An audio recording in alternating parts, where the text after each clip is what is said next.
এই ঝুপড়ি ঘরের ভিতরে রয়েছি। কয় আমার আল্লাহ পাক রব্বুল আলামিন আমাকে জানিয়ে দিয়েছেন। এবার মহিলা বলে যে আল্লাহ পাক রব্বুল আলামিন তোমাকে আমার খানকা পর্যন্ত নিয়ে আসতে পারলো ঠিকানা দিয়ে, ওই আল্লাহ বুঝি আমাকে জানাইতে পারে না?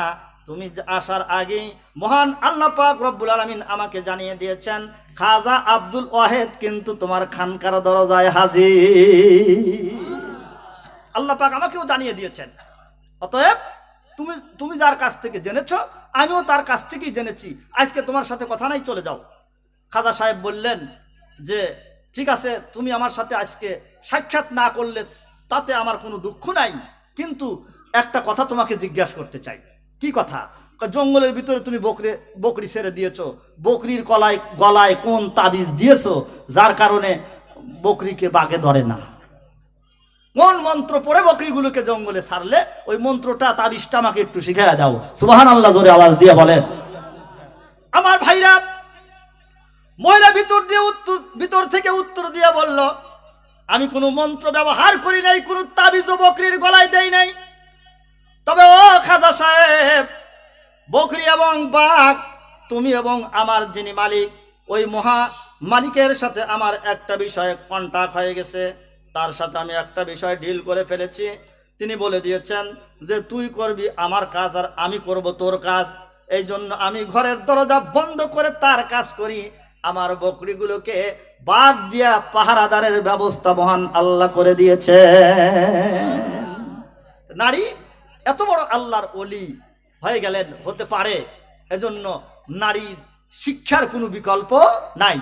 আমাদের এখানে ফাতেমা রাদিয়াল্লাহু তাআলা আনহা মহিলা মাদ্রাসায় যে সমস্ত মেয়েদেরকে আমরা দিয়েছি পড়ার জন্য, দেখবেন ওরা যখন ছুটির পরে রাস্তায় বের হয় ওদের দেখার কোনো কায়দা নাই। যারা বলেন কথা ঠিক না?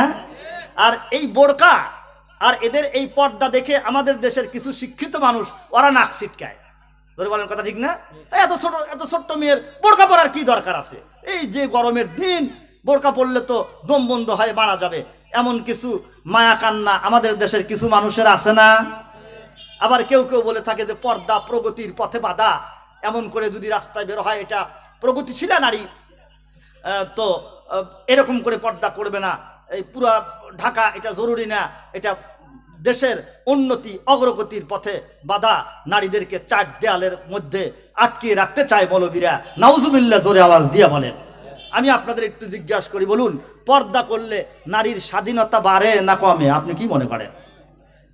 বুদ্ধিজীবীরা বলে পর্দা করলে নারীর স্বাধীনতা নাকি হরণ করা হয়, আর আমরা বলি পর্দা করলে নারীর স্বাধীনতা আরো 1000 গুণে বাড়ে।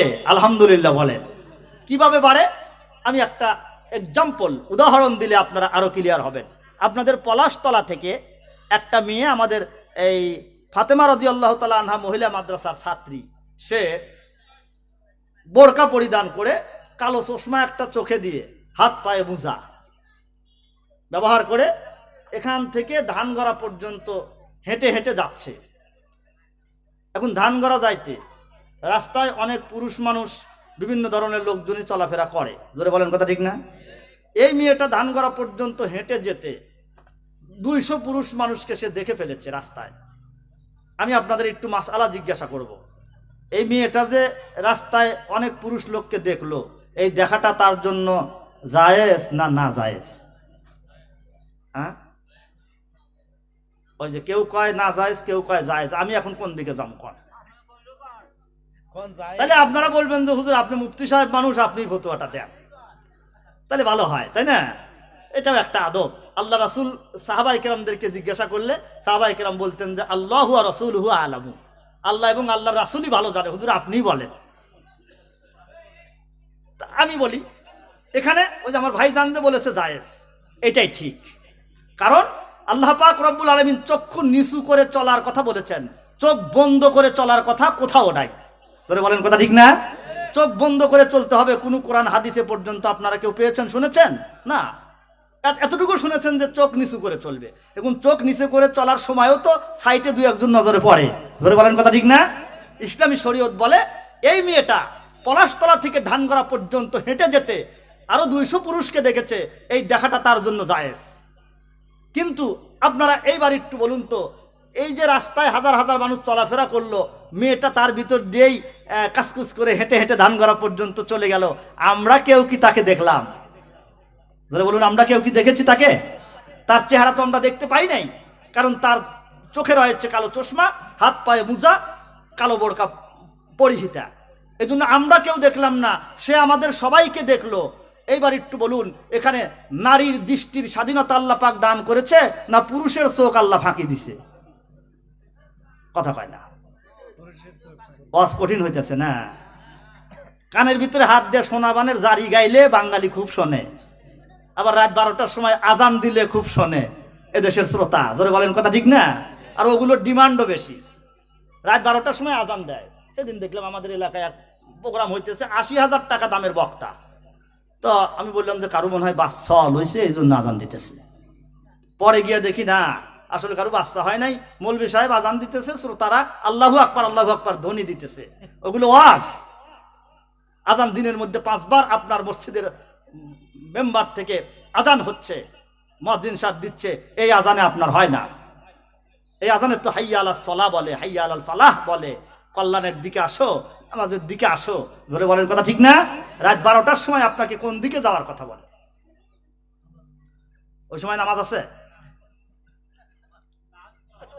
তাহাজ্জুদ আরো একটু পরে, 12টায় না। বিরক্ত হইলেন আপনারা না? একটু জিকির করি, লা ইলাহা ইল্লাল্লাহ,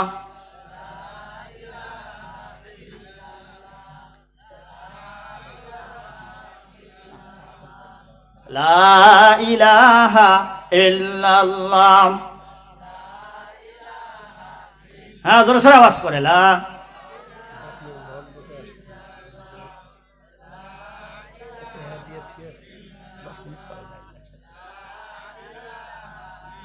যেতে হবে এদের ছেড়ে, দিতে হবে তোর পারি, এবারই তোর আসল নয় রে, কবর হবে তোর বাড়ি। লা ইলাহা ইল্লাল্লাহ, লা ইলাহা ইল্লাল্লাহু মুহাম্মাদুর রাসূলুল্লাহ সাল্লাল্লাহু আলাইহি ওয়াসাল্লাম। তাইলে নারী পর্দায় গেলে নারীর স্বাধীনতা বাড়ে না কমে? নারীর স্বাধীনতা বাড়ে।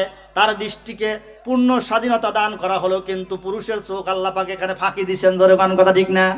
আমাদের সবাইকে সে দেখতে পেল, আমরা কেউ তাকে দেখতে পেলাম না। এই দেশের এক শ্রেণীর বুদ্ধিজীবীরা ওরা মনে মনে ভাবে, আরে আমাদের সবাইকে দেখলো, আমরা দেখবো না, তা তো হয় না। এজন্য আমার চেয়ার, অফিসের চেয়ারের পাশে যদি একটা মহিলার চেয়ার না থাকে, তাহলে তো মিষ্টি মিষ্টি গল্প করা যায় না। জোরে বলেন কথা ঠিক না ব্যাঠি? ওইটা হলো শয়তান। ওইটা কি? ওইটাকে আপনি শয়তান বলবেন, এটা শয়তানি কথা। আল্লাহ পাক সমস্ত শয়তানি তন্ত্র মন্ত্র থেকে আমাদেরকে হেফাজত করেন, মা বোনদেরকে হেফাজত করেন। বলুন আল্লাহুম্মা আমিন। আমার ভাইরা, আর একটা কথা বলে শেষ করব আমি। এজন্য নারীদেরকে আল্লাহ পাক রব্বুল আলামিন পর্দায় থাকার কথা বলে আল্লাহ পাক ঘোষণা দিলেন, অকারনা ফি বুয়ুতিকুন্না ওয়ালা তাবাররাজনা তাবাররুজাল জাহিলিয়াতিল উলা। অকারনা ফি বুয়ুতিকুন্না, ও নারীরা তোমরা তোমাদের ঘরের মধ্যে অবস্থান করো। ওয়ালা তাবাররাজনা তাবাররুজাল জাহিলিয়াতিল উলা, আইয়ামে জাহিলিয়াতের মেয়েদের মতো অবাধে রাস্তায় চলাফেরা করো না। নারীর পর্দা হচ্ছে ভূষণ। এই পর্দার ভূষণ থেকে যখন নারী বাইরে বের হয়ে যাবে, তখন যার যার মতো নারীকে মানুষ ব্যবহার করে, পুঁজিবাদীরা ব্যবহার করে তারা পুঁজি সংগ্রহ করবে। জোরে বলেন কথা ঠিক না? নারীকে সুন্দরী মেয়েদেরকে নিয়ে বিমানবালা বানিয়ে দেওয়া হলো। বিমান কর্তৃপক্ষ তো টাকা কামাই করতেছে এই নারীকে দিয়া। জোরে বলেন কথা ঠিক না? ঠিক। স্বল্প কিছু বেতন দিয়ে তাকে প্রদর্শনী বানিয়ে বিমানের মধ্যে তাকে বিমানবালা বানালো। আমার ভাইরা নর্তকী সাজিয়ে মঞ্চের উপরে তাকে দিয়ে ড্যান্স করালো, গান গাওয়ালো, আর মাঝখান থেকে ওকে কয়েকটা টাকা দিল। পুঁজিবাদীরা এটা দিয়ে পুঁজি সংগ্রহ করলো। কিন্তু নারীর খবর নাই। নারী তার মাতৃত্বকে বিলীন করে দিয়ে, তার সতীত্বকে বিলীন করে দিয়ে জনগণের সামনে প্রদর্শনী সাজলো। নারী বোকা, নারী বোঝে না যে আমার মর্যাদা কোথায় ছিল আর আমাকে নিয়ে আসলো কোথায়। ধরে বলেন কথা ঠিক না? কোন এক কবি আবেগ আপ্লুদে উনি বলে ফেলেছেন যে এই মহান আল্লাহ পাক রব্বুল আলামিন পৃথিবীর সবচাইতে দামি জিনিসগুলোকে সুন্দর জায়গার মধ্যে হেফাজত করেছেন। আপনি একটু বলুন তো, মুক্তার দাম কম না বেশি? জোরে আওয়াজ দিয়ে বলেন, মুক্তা কোন জায়গায় থাকে?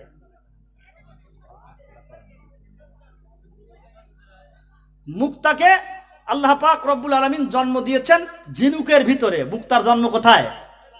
মুক্তা ঝিনুকের ভিতরে জন্মে, সমুদ্রের পাদদেশে মুক্তার জন্ম। ইহুদি ধর্মের একটা আকীদা আছে, ভাদ্র মাসের অমাবস্যার রাত্রিতে যদি কোনোদিন বৃষ্টি হয়, ঝিনুক সমুদ্রের কিনারায় এসে তার বুকের কপাট খুলে রাখে। ওই বৃষ্টির ফোঁটা ঝিনুকের মধ্যে পড়লে ঝিনুক সমুদ্রের অতল গহ্বরে চলে যায়। ওই ঝিনুকের ভিতরে আল্লাহ পাক মুক্তার জন্ম দেন। মাঝে মধ্যে ঝিনুক 12 বছর পর্যন্ত অপেক্ষা করে, বৃষ্টি নাই। ভাদ্র মাসের অমাবস্যার রাত্রিকে ঝিনুক বেছে নেয়। কেন বেছে নেয়? অমাবস্যার রাত্রি অন্ধকার বেশি হয় না কম হয়? আবার যদি ওই অমাবস্যাটা ভাদ্র মাসে হয় আরও একটু অন্ধকার বেশি হয়, কারণ ভাদ্র মাস আকাশ থাকে মেঘাচ্ছন্ন, মাঝে মধ্যে বৃষ্টি পড়ে, আবার কিনকিনে বাতাস বয়। অনেক সময় ওই সমুদ্র বন্দরগুলোতে 8 নম্বর 10 নম্বর সতর্ক বার্তা দেওয়া হয়, সমুদ্রের কিনারায় কেউ যায় না। ঝিনুক খোঁজে যে নির্জনে আমার আল্লাহ পাক রব্বুল আলামিন আমার প্রেমিকের সাথে আমি সাক্ষাৎ করব। আল্লাহর রহমতের বৃষ্টির ফোঁটা যখন আমার পেটের ভিতরে আসবে, মুক্তার জন্ম আল্লাহ পাক দিয়ে দেবেন। মেশকো কো রাখা নাফা মে বুকো রাখা ফুল মে फूल को काटू में रखकर हफ्ज़ का सोमा किया, फूल को काटू में रखकर हफ्ज़ का सोमा किया। रखा गौहर को सदफ में सीमो जर को कान में, रखा गौहर को सदफ में सीमो जर को कान में। जब कभी बाहिर निकाला दर बदर हैरा किया, जब कभी बाहिर निकाला दर बदर हैरा किया। মুক্তাকে আল্লাহ পাক ঝিনুকের ভিতরে রেখেছেন। ও বন্ধু, ঝিনুকের ভিতর থেকে যখন মুক্তাগুলোকে এনে বাজারে যখন উঠানো হয়, তখন যার যার মতো তাকে পিটা পাটায়া, কেউ মুক্তা খচিত ট্যাবলেট বানায়, এটা মুক্তা খচিত বড়ি, এটা মৃত্যু সঞ্জীবনী বড়ি, এটা খাইলে সারা জীবন আপনার যৌবনকে ধরে রাখতে পারবেন। অনেক সময় হকাররা বলে, কি বলে না, জোরে আওয়াজ দিয়ে বলেন। আবার কামারের কাছে গেলে আগুনে পোড়ায়া ছাই করে, আগুনে পোড়ায়া পিটায়া পাটায়া ওকে দিয়া মুক্তার দানা দিয়া মালা বানায়া কোনো সুন্দরী মহিলার গলায় পড়ায়া দেয়। মুক্তা যতক্ষণ পর্যন্ত ঝিনুকের পেটের ভিতরে ছিল, কারো হাতের মায়ের খাওয়া লাগে নাই। যখন বাজারে চলে এসেছে, যার যার মতো তাকে পিটায় আর নিজেরা ফায়দা হাসিল করে। জোরে জোরে বলেন, কথা ঠিক না ব্যাঠি? ঠিক তদ্রূপ আল্লাহ পাক রব্বুল আলামিন যে বললেন, অকারণা ফি বুয়ুতিকুন্না, নারী তোমরা তোমাদের ঘরে অবস্থান করো, ওখান থেকে বের হয়ে আসবা, তোমার চেহারার উপরে ইয়াসিড পড়বে, ইফতিজাররা ইফতিজিং করবে। জোরে বলেন, কথা ঠিক না ব্যাঠি? বললাম আমাদের দেশের নারীদের চেহারায় অ্যাসিড পড়ে, ওটা হয় আমার বোন হবে, না হয় আমাদের কন্যা হবে। জোরে বলেন, কথা ঠিক না ঠিক? এর বাইরে তো কেউ নাই। ওই সময় এত খারাপ লাগে আমাদের, যাহারে ওই মেয়েটা যদি ও না হয় আমার কন্যা হতো, তাহলে আমার কেমন লাগতো। আজকে তার চেহারাটা অ্যাসিড দিয়ে ঝলসে দেওয়া হলো। আর দেয় কেন? এ পর্যন্ত বাংলাদেশের টেকনাফ থেকে তেঁতুলিয়া পর্যন্ত একটা মেয়ে আপনি দেখাতে পারবেন না শরীর পর্দা করে, শরীয়তের পর্দা মোতাবেক চলে, তার চেহারায় কেউ অ্যাসিড মারছে। জোরে বলেন, কথা ঠিক না ঠিক বললাম? তাহলে তুমি অর্ধলঙ্গ অবস্থায় প্রগতির দোহাই দিয়ে রাস্তায় বের হবে, তোমার চেহারায় অ্যাসিড মারবে নাকি হালুয়া রুটি মারবে? ও তো অ্যাসিড পায়। জোরে বলেন, কথা ঠিক না ঠিক? এজন্য আমাদের নারীরা আজকে লাঞ্ছিত হয়, আমাদের নারীরা ধর্ষিত হয়, তাকে শ্লীলতাহানি করা হয়। আল্লাহ পাক আমার মা বোনদেরকে সহি বুঝ দান করেন, বলুন আমিন। কিন্তু আমরা গ্যারান্টি দিয়ে তো কথা অবশ্যই বলতে পারবো যে আমাদের এই ফাতেমাতুজ জোহরা মহিলা মাদ্রাসায় যে সমস্ত মেয়েরা পড়ে, এদেরকে এই নাবালেগা অবস্থা থেকেই পর্দার ট্রেনিং দেওয়ানো হচ্ছে। জোরে বলেন, কথা ঠিক না? বয়স কেবল 8 বছর, ও পরিপূর্ণ বোরকা পড়ে। আচ্ছা, বোরকা পড়া ফরজ সুন্নাত না মুস্তাহাব? ওই 8 বছরের মেয়েটা কি জানে? জানে না। ও তো ফতুয়া জানে না যে এটা পড়লে কি হয়। কিন্তু মাদ্রাসায় ভর্তি হওয়া মানেই হচ্ছে তার বোরকা পড়তে হবে। জোরে বলেন, কথা ঠিক না? আমাদের ছোট ছোট ছেলেরা মাদ্রাসায় পড়ে, 6 বছর বয়স নুরালিতে ভর্তি করিয়ে দিয়েছেন। পাঞ্জাবি পড়া, টুপি পড়া, সুন্নত ফরজ না মুস্তাহাব, ও কিন্তু ফতুয়া জানে না। কিন্তু ওস্তাদের কথা হচ্ছে, আমার মাদ্রাসায় পড়তে হলে আগে আমল পরে বিদ্যা। জোরে কোন কথা ঠিক না? বাংলাদেশে আরো অনেক বিদ্যা আছে যেগুলোতে আগে বিদ্যা পরে আমল, আর আমাদের কওমি মাদ্রাসার বিদ্যা হলো আগে আমল পরে বিদ্যা। এজন্য কওমি মাদ্রাসা থেকে যদি কোনো মহিলার শরীরের মধ্যে বোরকা ওঠে, ওর মৃত্যু পর্যন্ত বোরকা ছাড়বে না।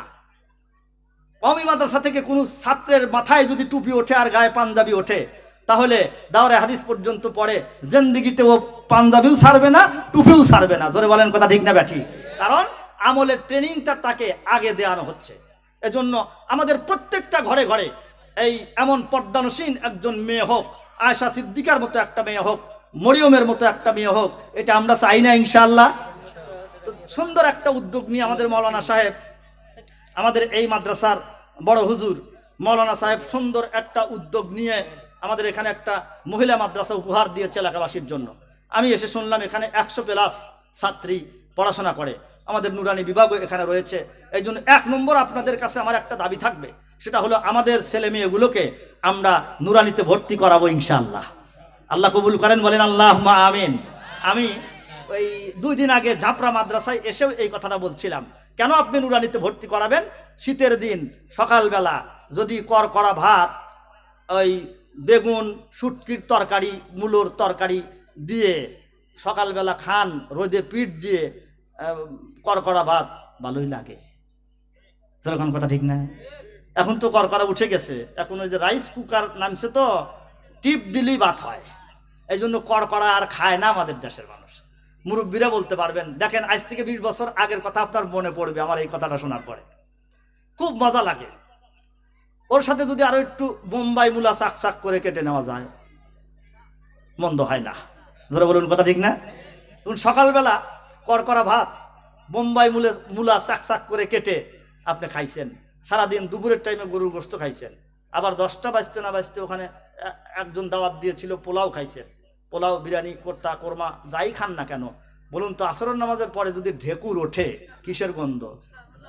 পিছনের বাইরে পান কিসের গন্ধ? গন্ধটা বুলার। কারণ কি, সকালবেলা খালি পেটে আপনি খেয়েছিলেন বোম্বাই মূলা। জোরে বলেন কথা ঠিক না? আমাদের 6 বছর 5 বছরের সোনামণিদেরকে নুরানি মাদ্রাসায় ভর্তি করাবেন।